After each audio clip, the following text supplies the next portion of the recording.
Turkey says U.S. has promised to stop arming YPG, warns Washington on Manbij. The United States has pledged to stop supplying weapons to a Kurdish militia in Syria, Turkey said on Saturday, calling on Washington to immediately remove its troops from a Syrian town of Manbij that Turkish forces plan to target. Turkey's air and ground offensive in northwest Syria's Afrin region against the Kurdish YPG militia has opened a new front in the 7-year, multi-sided Syrian civil war and strained ties with NATO ally Washington.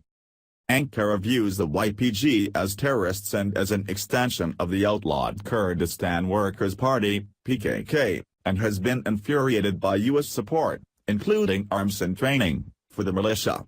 The Kurdish fighters have played a prominent role in U.S.-led efforts to combat the hardline Islamic State in Syria. Since the start of the 8-day-old incursion, dubbed Operation Olive Branch by Ankara, President Tayyip Erdogan has said Turkish forces would push east toward the town of Manbij, potentially putting them in confrontation with U.S. troops deployed there. U.S. National Security Advisor H.R. McMaster told Erdogan's spokesman, Ibrahim Kalin, in a telephone call that the United States would no longer provide weapons to the YPG, the Turkish presidency said on Saturday. It was emphasized that Turkey's legitimate security concerns must be paid attention to. It was agreed that close coordination would be carried out in order to avoid misunderstandings, it said.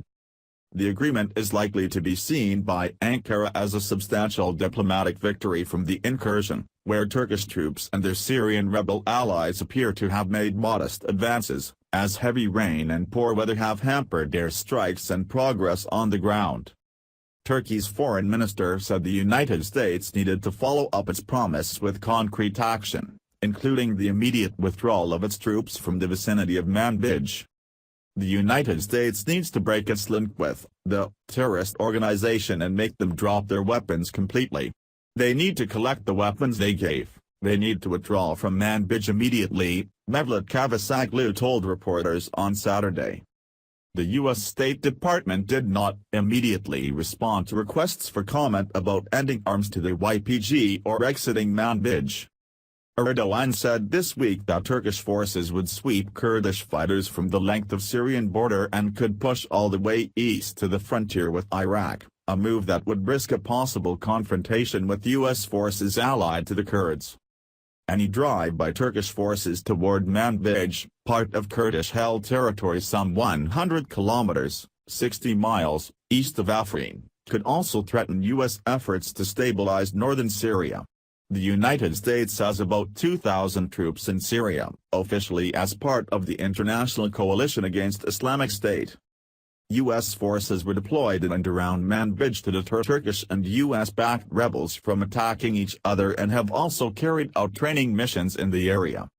A senior official for the U.S.-backed Syrian Democratic Forces, SDF, an alliance of Syrian fighters spearheaded by the Kurdish YPG, said any wider Turkish assault would face an appropriate response. Zilal also said in an interview that he was sure the U.S.-led coalition against Islamic State, which has backed the SDF in its battle against the jihadists, was trying to put pressure on Turkey to limit its offensive. Death toll. Turkey and its Free Syrian Army, FSA, rebel allies have killed a total of 394 militants since the incursion began, Erdogan said on Saturday. Turkey and the FSA rebel factions have together lost 20 people, he said, without giving a breakdown.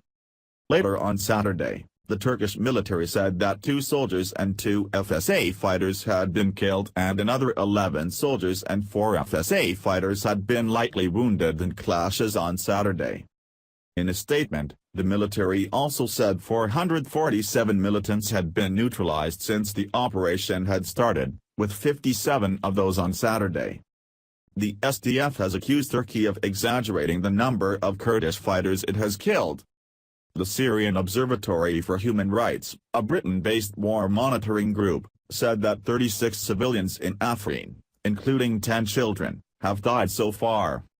A total of 59 YPG fighters and at least 69 fighters from the Turkey-backed FSA have died in clashes, the observatory said. 7 Turkish soldiers have been killed and another 7 are missing, it said. It said.